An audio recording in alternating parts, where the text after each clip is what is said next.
Hi friends, welcome back to my YouTube channel. Friends, আমি বেছিভাগেই ভাবো যে ফুল এটা ডাঙৰ কৰিবলৈ হলে আমি হাত দুখন বোকা আৰু মাটিত লেতেৰা কৰিব লাগিব। কিন্তু এই কথা একেবাৰে সঁচা নহয়। কিছুমান ঘৰুৱা উদ্ভিদ আছে যিবোৰ পানীত গজিব পাৰে আৰু কোনো মাটিৰ প্ৰয়োজন নহয়। ইয়াত আমি ইয়াৰে কিছুমানৰ তালিকা প্ৰস্তুত কৰিছো। এনেকুৱা বহুত প্লান্টছ আছে যিবোৰ পানীতেই সাৰ্ভাইভ কৰে। মই তাৰ ভিতৰত 5 বিধৰ বিষয়ে আজি ক'বলৈ লৈছো যিবোৰ বৰ ধুনীয়াকৈ পানীত সাৰ্ভাইভ কৰে আৰু আপোনাৰ ঘৰখনো সুন্দৰ কৰি ৰাখিব। চাইনিজ এভাৰগ্ৰীন, সাধাৰণ সেউজীয়া পাত থকা কিন্তু পাতৰ ওপৰত গোলাপী ৰঙৰ বাউণ্ডেৰী থকা এবিধ ধুনীয়া প্লান্টছ হৈছে চাইনিজ এভাৰগ্ৰীন। পানীত ডাঙৰ কৰিলে এই গছজোপা ঠাৰিৰ পৰা গজি থাকে আৰু আনকি শিপাৰ পৰা কেইটামান শিপাও দিয়ে।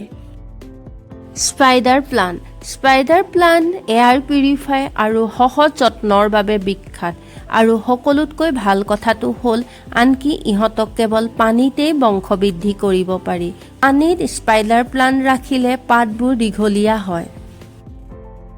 Money plant, one of my favourite plant.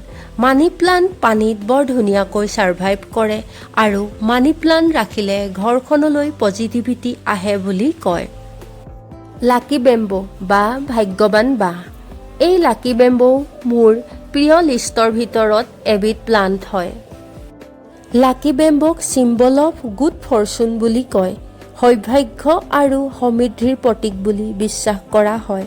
Lucky bamboo পানীত বৰ ধুনীয়াকৈ ডাঙৰ হয় আৰু ফ্ৰেছ সেউজীয়া পাতেৰে ভৰা ওখ ডালেৰে গজে।